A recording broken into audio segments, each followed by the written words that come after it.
Hello student, class 11th. Open your book Accounts, chapter number 1st, Evaluation of Accounting and Basic Accounting Term. Today topic Basic Accounting Term on second lecture based on some जो है terms. Number 8, Assets.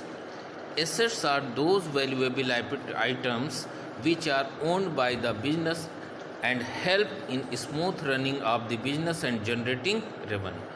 Assets उस valuable वस्तु को यानी items को कहते हैं जिसके थ्रू बिजनेस को स्टेबल करना, जिसके थ्रू बिजनेस की अर्निंग करना जो है इजी हो जाए, उसको हम लोग क्या कहते हैं?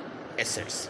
For example, assets are building, machine, furniture, cash balance and bank balance, etcetera, stock, etcetera. According to professor R.N. Anthony, assets are valuable resources owned by the business. वो जो है वैल्यूएबल रिसोर्सेज जिसको बिजनेस ने जो है ले रखा है, जिसको which are acquire at a measurable money cost, जिसको हम लोग एक जो है मेज़र कर सकते हैं उसकी मनी कॉस्ट में कि वो कितना है. इसको और एसेट्स को बेटर समझने के लिए एसेट्स क्लासिफाइड इन 7 पार्ट, जिसमें फर्स्ट पार्ट आपका fixed assets. Fixed assets, assets which can not be converted into cash immediately, यानी वो एसेट्स जिसे हम चाहें कि तुरंत उसे इमीडिएटली उसे कैश में कन्वर्ट कर दें, ये पॉसिबल ना हो, तो उसे हम लोग क्या मानेंगे? Fixed assets. फॉर एग्ज़ाम्पल, आपके पास लैंड है, अगर उसे आप बेचना चाहें तुरंत नहीं बिक सकता, उसमें टाइम टेकिंग. तो उसी तरीके से land, building, machine is a fixed assets जिसे आप इजीली कैश में कन्वर्ट नहीं कर सकते. In other words, assets which are acquired for long term use in the business are known as fixed. यानी वो assets जिसका मोटिव जो है आप लॉन्ग लाइफ यूज़ बिजनेस में करना चाहते हैं, जिसे बिजनेस को जनरेट करना चाहते हैं, उसके पर्पस से आपने ले रखा है, वो आपके लिए क्या कहलाती है? Fixed assets. और ये आपके प्रॉफिट अर्निंग कैपेसिटी को क्या करता है? इंक्रीज करता है. और इसकी value day by day, except land, जितनी भी फिक्स्ड एसेट्स है वो ईयर बाय ईयर उसकी वैल्यू क्या होगी? रिड्यूस होगी, जिसे हम लोग डेप्रिसिएशन के नाम से बुक में रिकॉर्ड करते हैं. और ये फर्म के लिए लॉस होता है और उसे हम लोग प्रॉफिट एंड लॉस अकाउंट में ट्रांसफ़र कर देते हैं. सेकेंड पॉइंट है करेंट एसेट्स. करंट जैसा कि नाम ही है, डे बाय डे चेंजेस होंगे. तो assets which can be easily converted into cash are known as current assets. वो एसेट्स जिसे हम लोग ईजिली उसे कैश में क्या कर सकते हैं? बदल सकते हैं. जैसे स्टॉक, आपकी शॉप पे स्टॉक है, पता चला कस्टमर आया तो वो क्या हो जाएगा? रिड्यूस हो जाएगा. फिर आपने परचेज़ कर दिया, वो इंक्रीज़ हो जाएगा. इस तरीके से कैश, बैंक बैलेंस, ये डे बाय डे क्या होता है? चेंज होता है. तो ये सारी चीज़ें आपकी क्या कहलाएंगी? Current assets. These assets are known as circulating, fluctuating and floating assets. ये क्या होता है? जो क्या करता है? सर्कुलेट करता है. फ्लक्चुएशन है जिसमें इंक्रीज डिक्रीज, जिसको मैंने बताया, और फ्लोटिंग एसेट्स है जिसमें फ्लो होता है. ये सारी चीज़ें क्या कहलाती हैं? Current assets. नेक्स्ट है फिक्टिशियस एसेट्स. फिक्टिशियस एसेट्स में हम लोग देखेंगे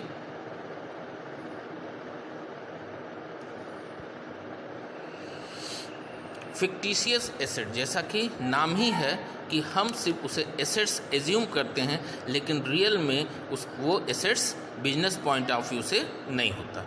fictitious assets are those assets which do not have physical form, जिसकी कोई शेप या कोई जो है डिज़ाइन नहीं होती है, और they do not have any real value, और उसकी एग्जैक्ट क्या वैल्यू है ये भी आपको क्लियर नहीं होती है.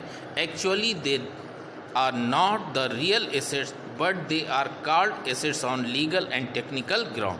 लेकिन जो है ये ना तो आपका जो है रियल एसेट्स होता है, बस हम इसे लीगल पॉइंट ऑफ व्यू यानी एज ए जो है लीगल पॉइंट और टेक्निकल ग्राउंड पे उसे हम लोग एसेट्स मानते हैं, लेकिन जो है एक्चुअल में वो एसेट्स नहीं होता। This assets are revenue expenditure of the capital nature which are also term of deferred revenue expenditures. इस चीज़ को और बेटर समझने के लिए नेक्स्ट लेक्चर पे जब हम लोग आएंगे, ये टोटली इस पर एक चैप्टर ही डिपेंड है, उसके थ्रू हम लोग देखेंगे। The example of these assets are loss of issue of share. अगर आप किसी एसेट्स को, प्रॉपर्टी को यानी एज ए कैपिटल आप जो है इन शेयर आप रिसीव करते हो और उस पर अगर कोई लॉस होता है तो वो एसेट्स वो कैपिटल लॉस मान के उसे हम लोग फिक्टिशियस एसेट्स के नाम से रिकॉर्ड करते हैं।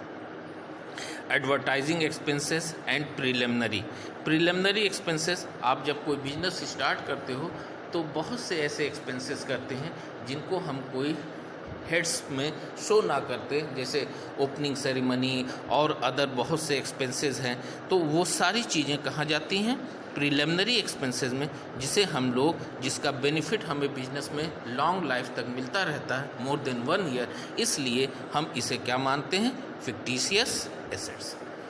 नेक्स्ट है टेंजिबल एसेट्स।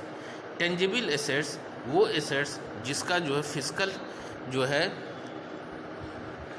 जो है एक्सिस्टेंट हो, जिसे seen and touch is known as क्या है टेंजिबल एसेट।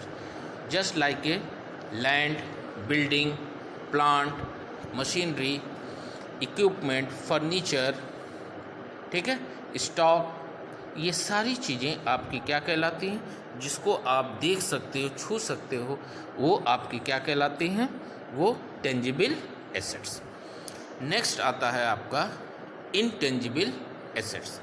इनटेंजिबल एसेट्स में देखें, assets which help in running the business without having any physical existence. वो एसेट्स जो बिजनेस को क्या करता है, उसे रन करने में बहुत हेल्प करता है, स्मूथली रन करने में, लेकिन उसका कोई फिजिकल एक्सिस्टेंस, उसका शेप नहीं होता है, वो क्या कहलाता है intangible assets. Goodwill, good name and reputation of business, जिसके थ्रू आप जो है किसी भी शॉप पर जाते हो और इसके थ्रू वो बिजनेसमैन ज़्यादा सेल कर पाता है। पेटेंट, यानी किसी भी प्रोडक्ट को किसी ने अगर पेटेंट करा लिया कि वही उस प्रोडक्ट को अपना शहर में बेचेगा, तो उसके थ्रू उसकी सेल इंक्रीज़ होगी, अर्निंग होगी, तो ये भी आपके लिए क्या है वैल्यूएबल एसेट्स है, जिसे इंटेंजिबल कहते हैं। ट्रेडमार्क, कॉपीराइट, इसी तरह की ये सारी चीज़ें हैं।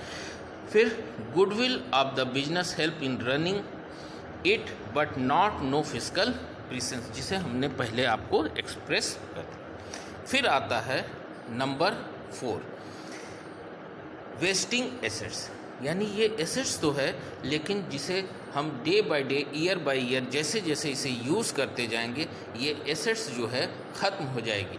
Wasting assets which assets given by the nature for the use to human being, जो हमें ईश्वर ने हमें दिया है, जिसे हम लोग क्या करते हैं यूज़ कर सकते हैं, और जैसे जैसे उसका यूज़ होता जाएगा वो ख़त्म होती जाएगी। Assets which are created by nature whose value fall as we use them more and more are known as wasting assets. For example, coal mine, gold mine, oil mine. इसको हम जितना भी उसे जो है यूज़ करेंगे, निकालेंगे, वो क्या हो जाएगी वेस्ट हो जाएगी, ख़त्म हो जाएगी, तो इसलिए इसे हम लोग क्या कहते हैं वेस्टिंग एसेट्स। नेक्स्ट है लिक्विड एसेट्स। लिक्विड एसेट्स वो एसेट्स जिसे हम लोग ईज़िली कैश में कन्वर्ट कर सकते हैं फास्टर देन करेंट एसेट्स, इस कॉल्ड जो है लिक्विड एसेट्स। लिक्विड एसेट्स में मोस्टली आप इतना देखें कि करेंट एसेट्स की उस सारी एसेट्स में से आप सिर्फ 2 चीज़ों को, stock and prepaid expenses.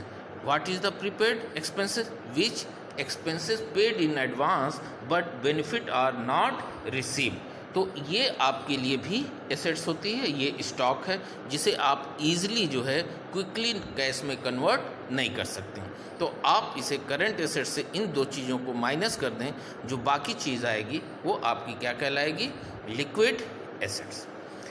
Number 9, receipts. Receipts are the amount received or receivable from the sale of assets, goods and services।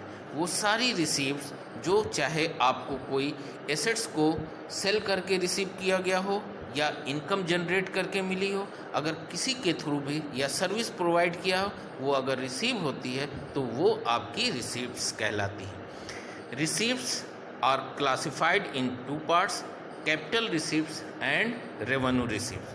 तो now see capital receipts, it is the amount received or receivable from the sale of asset। अगर जो आपकी assets है उसे sell out करके आपने अगर कोई रिसीव किया है तो वो आपकी क्या कहलाती है, कैपिटल रिसीप्ट। इसके एग्जाम्पल देखें, amount receive from the sale of fixed assets and investment.